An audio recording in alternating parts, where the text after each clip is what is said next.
mystère de la transfiguration, c'est l'un des mystères du rosaire, c'est le 4e mystère lumineux.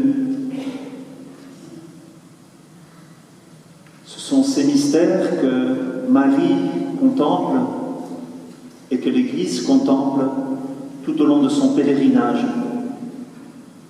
C'est l'un des mystères de la vie de Jésus et donc l'un des mystères de l'Église, l'un des mystères desquels l'Église doit vivre. C'est pas seulement un beau tableau, le mystère de la transfiguration, un tableau rayonnant, glorieux. C'est d'abord et avant tout un mystère qui doit nous inciter à la vie et à vivre ce mystère. Le Seigneur, dans ce mystère de la transfiguration, fait une grande miséricorde à ses disciples. Notre sœur a fait une petite représentation, 3 bougies devant une grande bougie. C'est que les disciples deviennent lumineux. C'est Jésus qui montre sa gloire et qui leur fait vivre de la gloire. Ils deviennent lumineux. C'est ainsi que l'Église, par le Christ, devient lumineuse. C'est une miséricorde que Jésus fait à ses disciples parce que bientôt il va quitter. C'est par le mystère de la croix, c'est par sa croix qu'il va quitter ce monde, à travers l'horreur de la croix, l'horreur de sa passion. Et donc Jésus fait une miséricorde parce qu'il sait que bientôt ses disciples auront à faire face à ce mystère de la croix. Et il vient les fortifier. Il montre sa gloire pour qu'ils puissent connaître au-delà de l'humanité du Christ, ils puissent connaître davantage qui est Jésus. Déjà, Pierre avait confessé sa foi. Tu es le Christ, le Fils du Dieu vivant. Mais maintenant, comme les disciples voient la gloire, ils sont fortifiés pour aller vivre cette épreuve. Et pour nous tous qui passons ce temps de conversion, le carême, le mystère de la transfiguration doit être un lieu où nous pouvons puiser des forces, y découvrir la miséricorde de Dieu. C'est vrai, nous avons l'habitude de côtoyer Jésus. L'habitude peut quelquefois fléchir et se lasser ou s'éteindre, parce que c'est l'habitude. Et donc nous avons besoin de nous replonger dans cette vie que Dieu donne à travers Jésus. Jésus, il est en effet celui qui est le Fils de Marie, et comme on dira, le Fils de Joseph. Il s'est incarné, il a pris la chair. Et pour les disciples, c'était une épreuve. Jésus le demandera plusieurs fois à ses disciples, si vous voulez partir, allez-y, parce que moi, je suis le pain de vie. Et si pour vous, cet enseignement est trop dur, allez. Jésus, il a voulu fortifier ses disciples en montrant sa gloire. Parce que Jésus, il est caché, il était caché. Et encore maintenant, pour nous, il est caché. Et c'est pour ça que quelquefois, il y a l'habitude, la lassitude. Et alors, on a besoin d'être replongé au cœur du mystère de la gloire de Dieu que Jésus révèle pendant le carême. Il y a des moments dans notre vie où nous sommes un peu plus soulagés, où nous avons une bonne retraite, une bonne rencontre, quelque chose de lumineux dans notre cœur se passe et on a envie d'embrasser tout le monde, tout va bien. Ce sont des petits moments de gloire que nous traversons, qu'on peut aussi connaître pendant le carême, parce que souvent, notre vie chrétienne, elle est quand même aussi accompagnés par des moments d'épreuve. Dieu, dans sa miséricorde, il permet que de temps en temps, nous ayons un petit moment de répit, un petit moment de gloire pour pouvoir continuer notre chemin. Donc ce mystère de transfiguration est pour les disciples et pour toute l'Église, en particulier dans notre chemin vers Vendredi Saint, un moment de miséricorde où on peut reprendre des forces et espérer trouver et discerner quelque chose de la gloire de Jésus.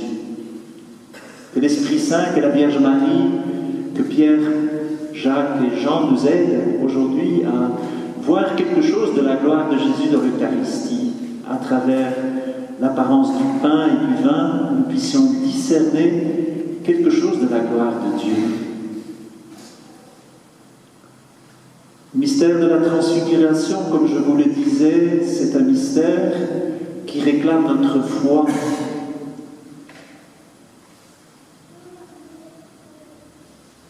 C'est un mystère qui nous fait toucher Dieu dans sa gloire. Les religieux et toutes les personnes qui font oraison aiment le mystère de la transfiguration. Pourquoi?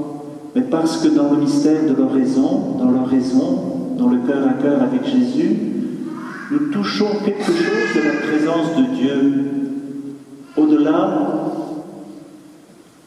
de ce que nous voyons ou sentons. Il y a dans notre âme une lumière que nous avons reçue à travers notre baptême, qui fait que notre cœur ne peut pas être pleinement dans les ténèbres. Par la foi, nous pouvons toujours toucher Dieu. Quelle miséricorde que Dieu nous fait à travers notre baptême. Nous pouvons toucher Dieu, la présence de Dieu. Et même si c'est quelquefois aride, si nous nous exerçons à l'oraison, si nous nous exerçons à prier la parole de Dieu, nous pouvons toucher quelque chose de la présence de Jésus et être fortifiés dans notre foi. La foi est une lumière.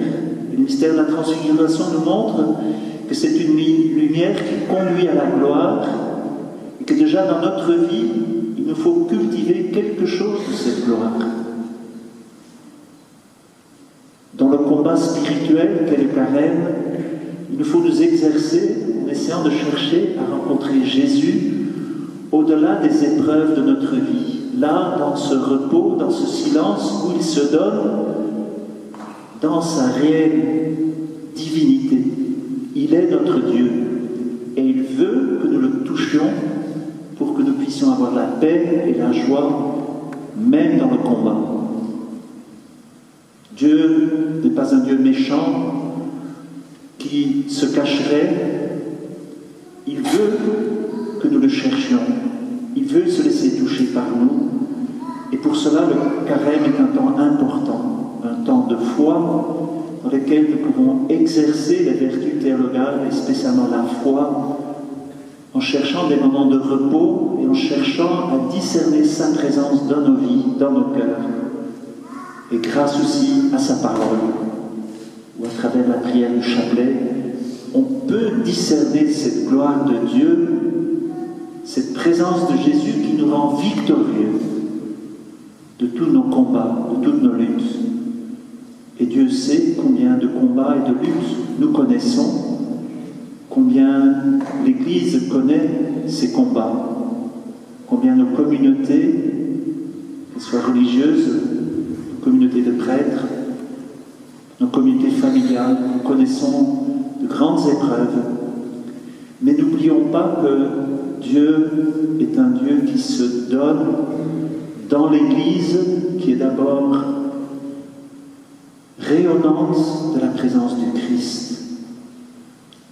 Que toutes nos épreuves, nous puissions les vivre face à Jésus qui éclaire l'Église de sa lumière. Nous pouvons reconnaître tous nos manques, toutes nos humiliations et espérer qu'à travers ces humiliations et nos épreuves, nous puissions recevoir cette présence de Jésus qui vient éclairer nos ténèbres, qui vient éclairer nos épreuves. Mystère de miséricorde, mystère de foi, mystère de gloire. Le Christ est glorieux, le Christ trône dans la gloire, et nous sommes faits pour la gloire. Alors qu'à travers notre carême, nous reprenions courage et sachions que Dieu, à travers ce carême et à travers nos épreuves et nos humiliations, il veut nous élever à sa présence.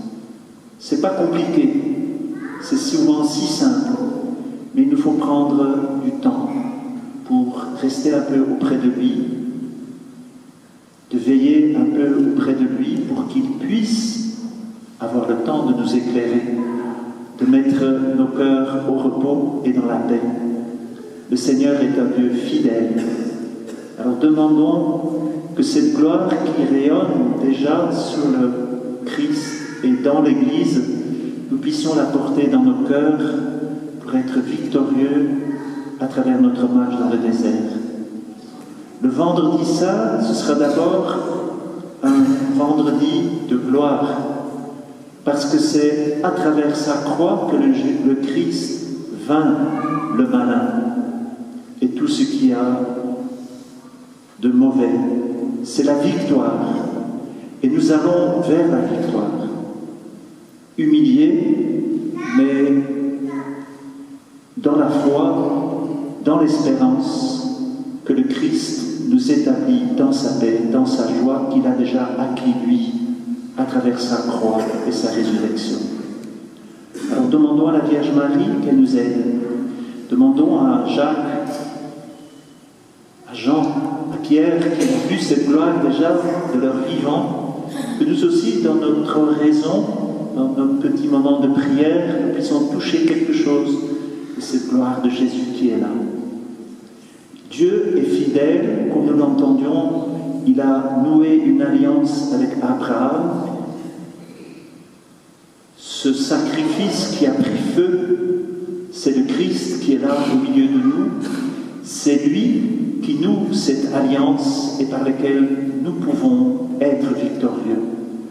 Alors laissons le Christ passer parmi nous, entre nous, que cet Esprit Saint brûle notre cœur pour que nous puissions être pleinement attachés à Jésus, attachés à l'Église.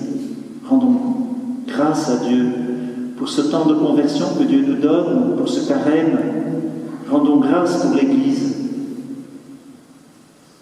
Rendons grâce pour notre baptême. Et demandons que Jésus et sa face aujourd'hui nous éclairent.